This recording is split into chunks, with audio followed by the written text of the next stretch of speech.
Good morning dear students. मैं रितेश कुमार आर्य, शासकीय नवीन महाविद्यालय चांदनी बिहारपुर सूरजपुर।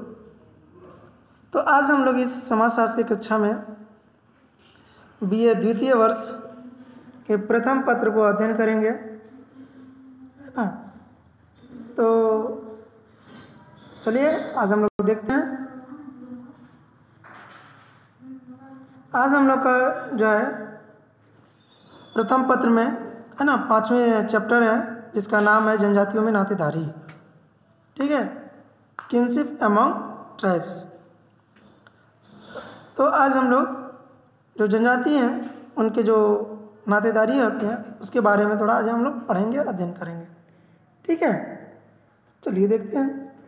देखिए, कहता है किसी भी समुदाय के सामाजिक संरचना तथा अंतर व्यक्ति संबंधों को समझने के लिए उस समुदाय में पाए जाने वाले नातेदारी व्यवस्था को समझना बहुत आवश्यक है। ठीक है, यदि हमें किसी समुदाय की, है ना, सामाजिक संरचना को यदि हमें समझना है तो उसके लिए हमें सबसे ज़रूरी है कि उनके अंतर व्यक्ति संबंध, है ना। अंतर व्यक्ति संबंध मतलब जो इंटरएक्शन होता है ना, जो व्यक्तियों के अंदर का जो संबंध होता है, जो रिलेशन होता है, जो नाते रिश्तेदारी होती है ना, उसको समझना हमें अति आवश्यक होता है। ठीक है, तो इस नातेदारी को, रिश्ते व्यवस्था को हम देखें तो समाजशास्त्री और मानव शास्त्री जो है दोनों ने अलग अलग से इसे परिभाषित किया है और बताया भी है। ठीक है, तो इसमें हम देखें तो मानव शास्त्री जो है उन्होंने थोड़ा अधिक और अच्छे से अध्ययन किए। अर्थात हम देखें तो सर्वप्रथम जो जनजातियों का अध्ययन करने वाले थे वे थे आपका मानव शास्त्री थे, है ना। क्योंकि हम लोग जानते हैं कि जो समाजशास्त्र का उत्पत्ति जो हुआ है ना, वो बहुत अधिक पुरानी नहीं है ना। समाजशास्त्र का उत्पत्ति जो है आपका 1838 में हुआ था। ठीक है, और मानव शास्त्र का जो अध्ययन था वो बहुत पहले से प्रारंभ हो चुके थे। तो जनजातियों का जो अध्ययन है वो सर्वप्रथम मानव शास्त्रियों ने किया, और मानव शास्त्रियों में जो जनजातियों का अध्ययन है उसमें कुछ महत्वपूर्ण जो मानव शास्त्री थे उन्होंने ही जनजातियों का अध्ययन किया है। ठीक है, तो मानव शास्त्र में हम देखें तो मुख्य रूप से आपके आते हैं लुईस मॉर्गन, है ना। लुईस मॉर्गन महोदय हैं, फिर हम देखें रेडकेल ब्राउन महोदय हैं, है ना, और मर्डॉक हैं, लेवी स्ट्रास हैं, मेलोवेस्की तथा हेनरी मैन, है ना। ये कुछ विशेष जो मानव शास्त्री थे उन्होंने जनजातियों के ऊपर विशेष अध्ययन किया और उनके बारे में उन्होंने बताया। ठीक है, तो कहता है कि मानव सभ्यता के आरंभ काल में ही व्यक्ति सुरक्षित और मानसिक संतुष्टि और सामूहिकता के लिए प्रयत्न कर रहे थे, है ना। कहने का तात्पर्य है कि जब समाज के, है ना, विकास हो रहा था, जब सभ्यता का विकास हो रहा था, प्रारंभ हो रहा था, तो वहाँ पर व्यक्ति सुरक्षित और मानसिक संतुष्टि और सामूहिकता का प्रयत्न करना चाहे, है ना। तो हम देखें हैं तो यदि जब समूह में हम रहते हैं तो समूह में रहने के लिए कहीं ना कहीं हमें किसी एक रिलेशन का सहारा लेना पड़ता है। क्योंकि हम लोग देखते हैं कि जिस समाज में हम लोग रहते हैं उस समाज में हर व्यक्ति से हमारा किसी न किसी प्रकार से एक रिश्ते होते हैं। ठीक है, एक नातेदारी होती है। ठीक है, जैसे हम देखें तो किसी व्यक्ति के साथ हमारे चाचा के रूप में, किसी के साथ हमारे चाची के रूप में, किसी के साथ मामा, किसी के साथ मामी, है ना, या किसी के साथ मौसा मौसी, मतलब भिन्न प्रकार के हमें रिश्तेदारी होती है। ठीक है, तो उस तरह से हमें निभाना पड़ता है।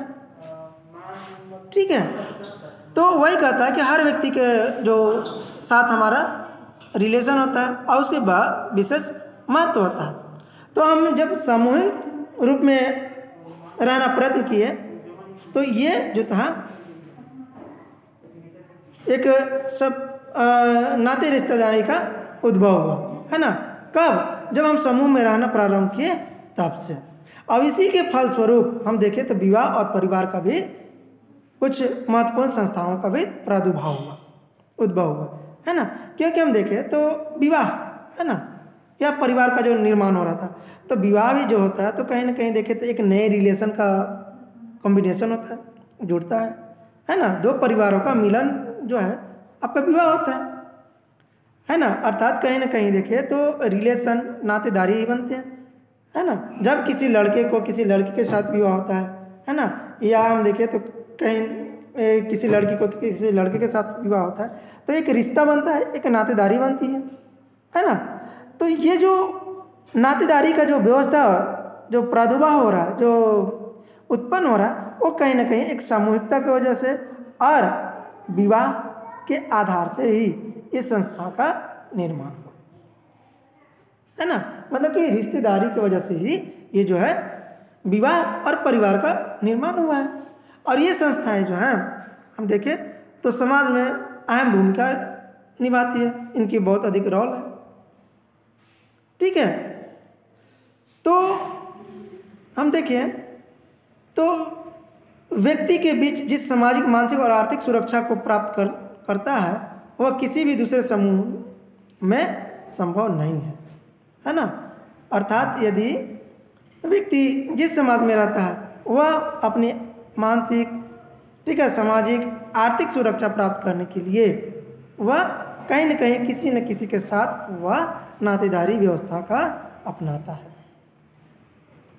ठीक है, इसके फलस्वरूप हम देखें तो वंश अथवा कुल की मर्यादा बनाए रखने के लिए न केवल व्यक्ति के कुछ महत्वपूर्ण नियमों को विकसित किया गया है, बल्कि यह प्रयत्न किया गया है कि निकट संबंधी के साथ स्थापित होने वाले संबंधों को अधिक से अधिक व्यवस्थित बनाया जाए।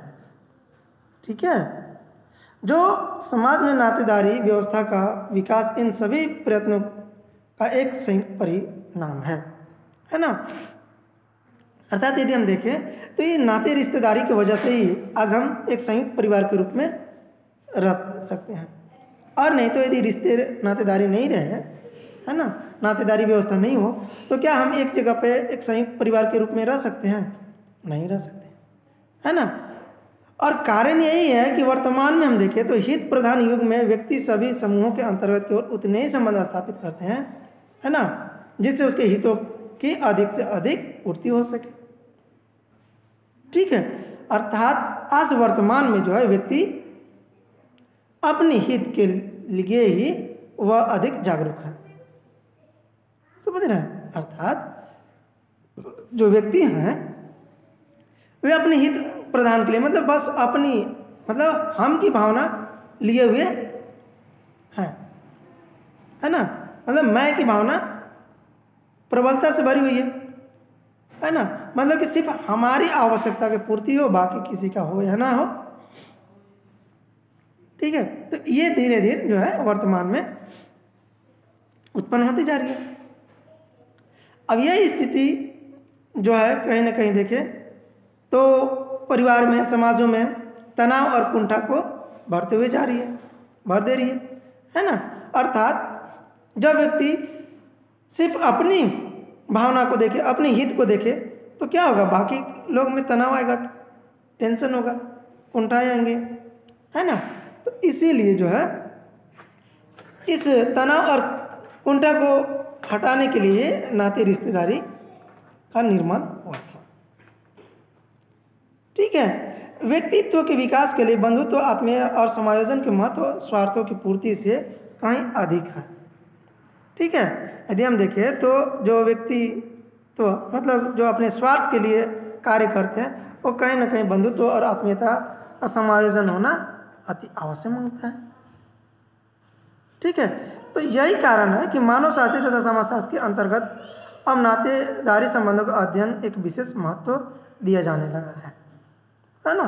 तो इसीलिए जो है मतलब जो समाज में कुंठाएं आ रही है, तनाव होते जा रहे हैं, है ना। यदि व्यक्ति एक जगह पे समूह में है तो उस समूह में भी रहने की वजह से भी व्यक्ति में व्यक्तिवादिता होती जा रही है ना। मैं की भावना बढ़ती जा रही है, हम की भावना समाप्त होती जा रही है। तो ये जो लोगों में जो तनाव होते जा रहा है ना, जो कुंठाएं बढ़ती जा रही है, तो इसको समाप्त करने के लिए मानव शास्त्री और समाज शास्त्री का ये टॉपिक, ये जो चैप्टर है, इसको अध्ययन करना अति आवश्यक हो गया। ठीक है, तो नातेदारी व्यवस्था का चलिए हम लोग देखते हैं इसके अर्थ को। तो देखिए कहता है कि समाज में कोई भी व्यक्ति अकेला रहकर जीवन व्यतीत नहीं कर सकता है। ठीक है, कोई भी व्यक्ति जो है वह अकेला रहकर अपना जीवन व्यतीत नहीं कर सकता। व्यक्ति जन्म से लेकर मृत्यु तक ऐसे समूहों से व्यक्ति से घिरा रहता है जिनसे उनके विभिन्न आवश्यकता को पूर्ति होती है। कोई भी व्यक्ति, बताइए कोई भी व्यक्ति क्या अकेला जीवन व्यतीत कर सकता है? नहीं कर सकता। उसके लिए जो है वह जन्म से लेकर मृत्यु तक किसी न किसी मतलब बहुत सारे लोगों के बीच में वह घिरा हुआ रहता है, और वही घिरे हुए स्थानों से वह अपनी आवश्यकता को पूरा करता है। ठीक है। एक व्यक्ति से विवाह अथवा रक्त का संबंध होता है।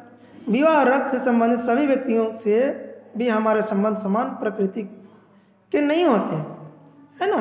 अर्थात हम देखें तो विवाह और रक्त संबंध के द्वारा भी जो हमारा नातेदारी होता है वह भी सभी के साथ एक समान नहीं होते, सभी जो है अलग अलग होते हैं। किसी के साथ हमारा जो संबंध होता है बहुत अधिक निकटता का होता है, तो किसी के साथ हमारे थोड़ा विमुखता के साथ होता है ना।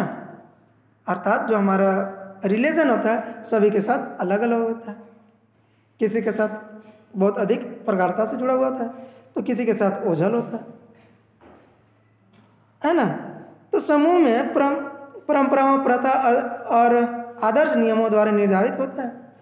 इस आधार पर यह कहा जा सकता है कि संबंधों की व्यवस्था जिसके अंतर्गत अनेक सामाजिक नियमों एक सामाजिक प्राणी को विवाह और रक्त से संबंधित बहुत से व्यक्तियों से जुड़े होते हैं, है ना। तो देखिए मानव शास्त्री जो शब्दकोश है उसमें परिभाषित किया गया है और बताया कि नातेदारी व्यवस्था के अंतर्गत समाज द्वारा मान्यता प्राप्त वे सभी संबंध होते हैं जो कल्पित तथा रक्त संबंधों पर आधारित होते हैं, है ना। अर्थात नातेदारी व्यवस्था जो है वो समाज के द्वारा मान्यता प्राप्त संबंध होते हैं और कल्पित तथा संबंधों पर आधारित होता है। कल्पित मतलब काल्पनिक भी हो सकता है, और दूसरे हम देखें तो रक्त संबंध के भी आधार पर होता है ना। जैसे हम देखें तो जब हमारा विवाह होता है ना, तो उस समय भी हम एक नातेदारी बनाते हैं, और विवाह के बाद जो हमारा घर परिवार में प्रीति होती है, जो बच्चों का जन्म देना, वो रक्त संबंध के आधार पर होता है। ठीक है। तो विवाह संबंध के फलस्वरूप उत्पन्न होते हैं अथवा गोद लेने या इसी प्रकार से दूसरे संबंधों को जोड़े जाते हैं। ठीक है। अर्थात हम देखें तो जो हमारा संबंध होता है और विवाह संबंध से भी होता है, और गोद लेकर भी हम अपने संबंध को जोड़ते हैं। ठीक है। रॉबिन फॉक्स हैं, उन्होंने देखिए क्या बताते हैं कि नातेदारी का तात्पर्य कुछ स्वजनों के मध्य स्थापित होने वाले संबंधों से है। यह स्वजनों चाहे वास्तविक हो अथवा काल्पनिक समान रक्त वाले हो, है ना। अर्थात जो हमारे नातेदारी होते हैं वह स्वजन के मध्य स्थापित होने वाले हो सकते हैं। ठीक है। यह स्वजन चाहे वास्तविक हो अथवा कल्पित, है ना, या समान रक्त वाले भी हो सकते हैं, है ना। देखिए रेडकिल ब्राउन महोदय वो क्या बोलते हैं कि नातेदारी सामाजिक उद्देश्यों के लिए स्वीकृत वंश संबंध है तथा यह सामाजिक संबंधों के प्रधानता स्वरूप का आधार है ना। अर्थात जो नातेदारी संबंधित है वह स्वीकृत वंश और समाज में संबंधित प्रथागत स्वरूप का एक आधार है। ठीक है। तो कहता है कि व्यक्तियों की प्रधानता संबंधों के नातेदारी अंतर्गत सम्मिलित किया जा सकता है, और जो एक वंश अथवा कुछ संबंधित भी होते हैं, है ना। नातेदारी संस्था के 3 विशेषताओं का समावेश होता है ना। नातेदारी व्यवस्था उन व्यक्तियों के पारस्परिक संबंधों को स्पष्ट करता है जिनके बीच रक्त अथवा विवाह के संबंध पाए जाते हैं, है ना। अर्थात यदि हम देखें तो नातेदारी व्यवस्था जो है वो पारस्परिक संबंधों को स्पष्ट करता है। पारस्परिक संबंध मतलब जो आपसी संबंध होता है, जो एक दूसरे का जो संबंध होता है उसको स्पष्ट करता है, और उसके साथ साथ हम देखें तो रक्त अथवा विवाह के संबंध भी पाए जाते हैं, है ना। दूसरा देखिए कहता है कि रक्त संबंधों का सदैव वास्तविक होना आवश्यक नहीं होता, है ना। यदि हम देखें तो रक्त संबंध जो होता है वो कभी कभी मतलब सदैव हर समय वास्तविक नहीं होता है, बल्कि यदि हम देखें तो गोद लिए जाते हैं, है ना, उसे गोद लेने वाले व्यक्ति का भी जो रक्त संबंध ही माना जाता ठीक है। अर्थात हम देखें तो जो गोद लिया जाता है, तो जो गोद लेते हैं जिस बच्चे का, तो वो तो हमारे रक्त संबंध नहीं होता है, लेकिन फिर भी हमारा समाज जो है उसके मान्यता देता है कि यह भी एक जो है रक्त संबंध से ही है। ठीक है। तीसरा जो है आपको बताता, नातेदारी संबंध कुछ विशेष नियमों के अनुसार स्थापित होते हैं तथा इन नियमों के स्वरूप प्रथागत रूप में मान्य है। विभिन्न समाजों के कुछ नियमों की प्रकृति कुछ विभिन्नता होने के साथ ही भिन्न भिन्न समाजों में नातेदारी व्यवस्था की प्रकृति के कुछ भिन्नता दिखाई देती है ना। नातेदारी व्यवस्था को समझने के लिए प्रस्तुत विवेचना जो है नातेदारी के और प्रकारों में भी बताया जाता है। ठीक है। तो नेक्स्ट टॉपिक में हम लोग पढ़ेंगे नातेदारी के प्रकार। ठीक है। तो आज थोड़ा छोटा टॉपिक था, है ना। और अगले क्लास में हम लोग पढ़ेंगे नातेदारी के प्रकार के बारे में, कि नातेदारी के जो है जनजातियों में कितने प्रकार होते हैं। ठीक है। इन प्रकार से में कितने रिलेशन है, कितने प्रकार के हैं। ठीक है। तो आज की क्लास हम लोग यहीं पे ओवर करते हैं। तब तक आप लोग अच्छे से मन लगा कर पढ़िए। ठीक है। और जो भी आप लोगों के क्वेश्चन हो वो आप लोग कमेंट सेक्शन में जाकर कमेंट कीजिएगा, पूछिएगा, है ना। हम कोशिश करेंगे कि आप लोग को उसका सॉल्यूशन बताने का लिए। ठीक है। तब तक के लिए थैंक यू स्टूडेंट्स।